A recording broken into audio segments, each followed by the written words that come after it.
Hello everyone and welcome to the second episode of this week's news. I'm going to be your host, Vikings.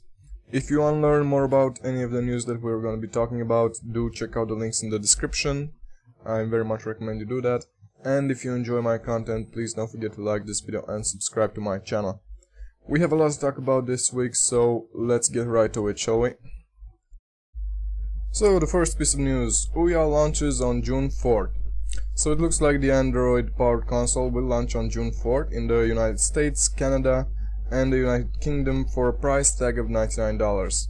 This system actually popped up last July as a Kickstarter campaign that raised $1 million in the first 24 hours and made more than $8.5 million by the time the campaign closed. The Ouya CEO, Julie Ehrman, said, and I quote, "9 months ago we shared an idea for an immersive, beautiful and powerful game console that generated an outpouring of support from game developers, gamers, technology enthusiasts, and more. According to them, more than 8,000 developers are creating games for this platform, ranging from startups to established companies such as Square Enix, Double Fine, Tripwire Entertainment, and Airtight Games. Also, the Ouya will support a lot of video and music applications such as Twitch TV, Fluxster, Plex, XBMC, Crunchyroll, iHeartRadio, and others. The Ouya will be available for purchase in June at Amazon, Best Buy, GameStop, Target, and throughout the Ouya online store. Additional controllers can be purchased for $50 each. They also plan to release a new Ouya console every year to take advantage of component price drops. So guys, is this good news or bad news? Well, on one hand, yes, competition is always good. On the other hand, I'm thinking, what exactly are you gonna do with this console? Let's take a look at the specs, shall we?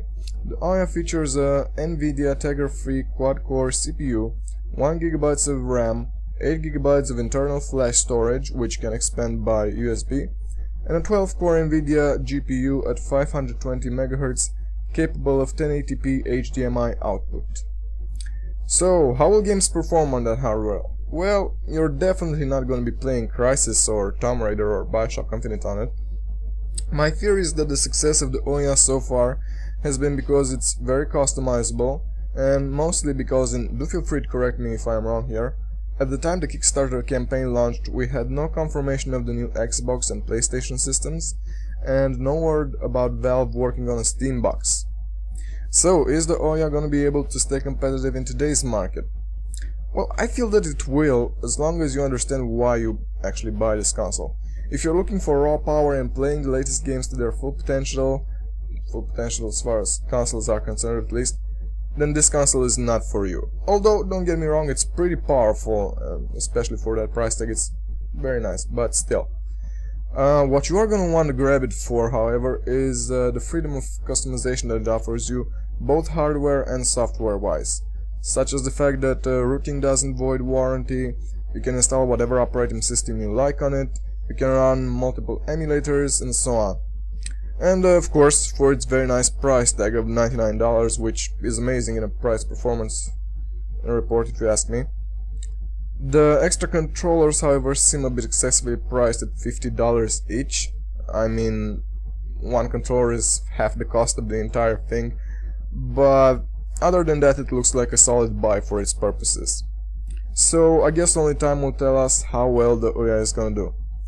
Let's Next up, the new GTA 5 images are from current generation consoles.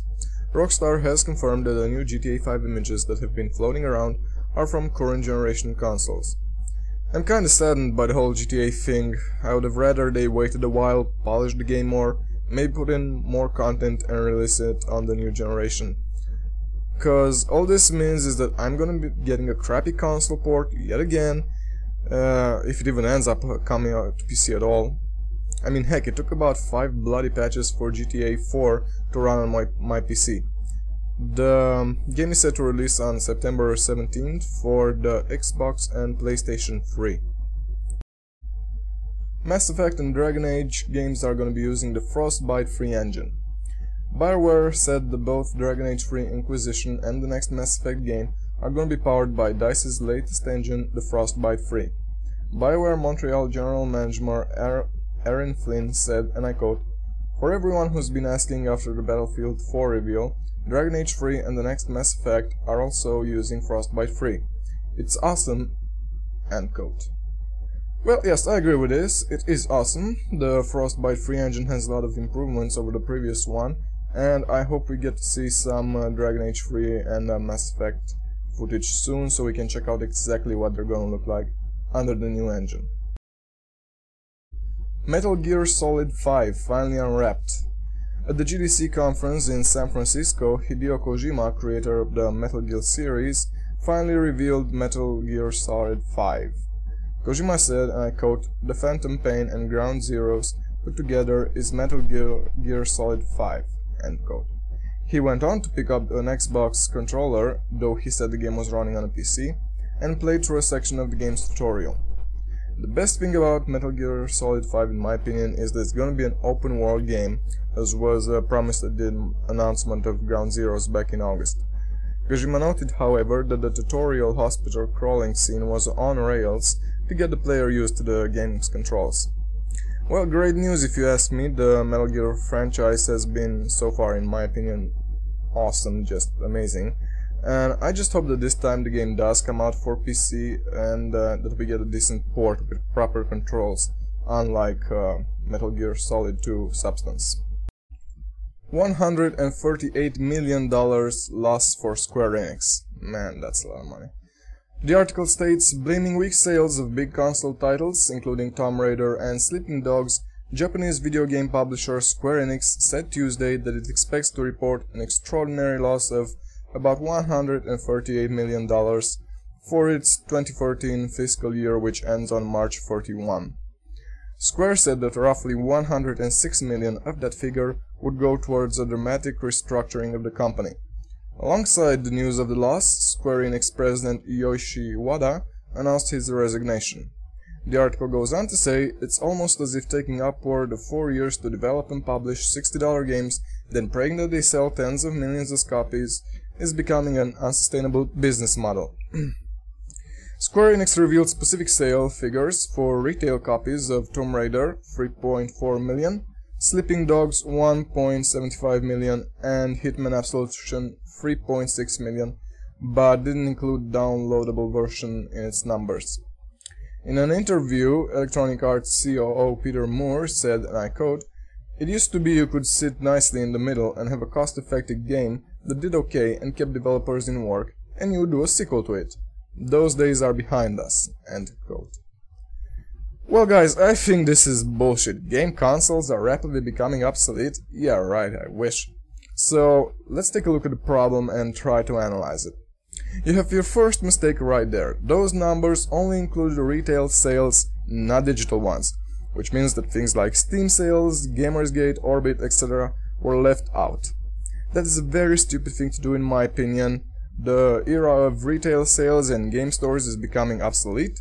The future is digital, and these companies need to start learning to adapt to that, or they are just gonna keep going under one by one. Second of all, when it comes to consoles, you have to realize you're talking about very old hardware that can barely even run games with good visuals in any decent way anymore. So, think about it like this, guys. You basically have the... what's the word I'm looking for? The privilege. Yeah, that's it. You basically have the privilege of paying $60, that's what your usual AAA title costs, to play a game with 720p textures, locked at 30 FPS, with narrow field of view, and so on. Why? Why the hell would you do that? You wouldn't, that sucks, okay? Now, the normal person might say to this, well, not a problem, if it's a game I like and I want to support the company, I can just go and buy it on PC, because PCs are way more powerful and customizable, and I can play whatever I want on it, right? Wrong. Because of the console situation being as it is, and because it's much easier to port from console to PC than the other way around, the PC is chock full of bad ports. So, even on your uber powerful $5,000 PC or whatever, you're still gonna be playing at 720p, you're still gonna sometimes be locked at 30 FPS, you're still gonna have narrow field of view, optimization is down the drain, bugs galore. I mean, take my example of GTA 4 for example, a game I absolutely loved. I played it over several times, but I had to wait a few months and go through several freaking patches before I could even get the bloody thing to run on my PC, okay? You want me to pay $60 for that and be happy about it? Well, fuck you then, seriously, fuck you. And then you come to me and cry that, oh my, piracy is out of control on PC. Well, it bloody well should be. You treat us like second-class or even third-class customers. And think about it, guys, besides BioShock Infinite, which I just did a what am I playing on a few days ago and was pleasantly surprised, tell me this, can you even remember the last AAA title that you played on PC that allowed you to increase your field of view, disable mouse acceleration and all the other problems? And I don't mean having to edit .ini files or use a third-party program like Flawless Full Screen or anything. I mean simply going to the game's option menu and have a nice slider there to increase the field of view or an option to disable mouse acceleration. Can you even remember the last game that let you do that? Cause I sure as hell can't. So what I think should happen in order to shut up all the doomsday sayers are three things basically. 1. Acknowledge the retail is becoming the thing of the past and start focusing on good digital service. Maybe even to the point where a company says, you want a physical copy? No problem, just contact us, we'll make one for you, ship it wherever you live, right at your doorstep, and that's it. If not, you can enjoy our digital servers that have all your needs fulfilled. And actually mean it when you say that. Okay, like pricing for example. There's no reason in my opinion that a digital copy should cost as much as a physical one. There are no shipping costs involved, no storage, no disk and box costs, and so on. 2. Stop releasing games for the current generation consoles. They suck. Better wait a year or two, polish your game up, and release it on the next gen consoles with visuals that will make most of your customers go, ah, shiny, or something to that effect. 3.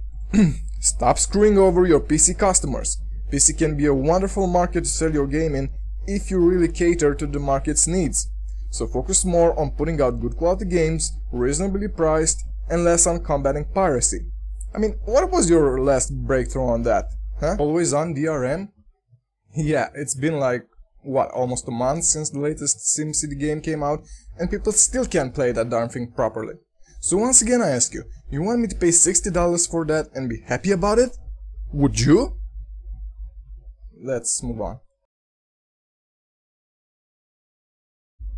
And our last piece of news for today, Epic Games showcases new Unreal Engine 4 at GDC. Titled Infiltrator, the impressive tech demonstration was shown running in real time during a behind-the-scenes presentation in San Francisco.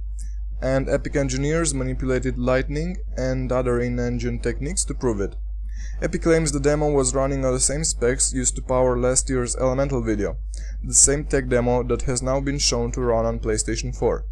The PC used at GDC was made up of a single NVIDIA GTX 680 card coupled with 60 GB of RAM and a recent CPU, the developer said.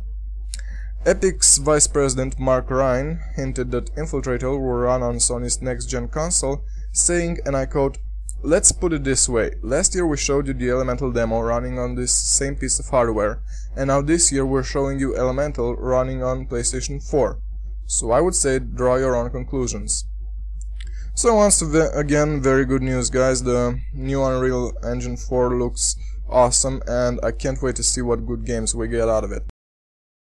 So this has been it for this week's news guys. I remind you again that if you want to learn more about any of the news presented in this video, do check out the articles in the description, and if you enjoy my content, please do like this video, share it with all your friends, and of course subscribe to my channel. Until next time, have an awesome weekend guys.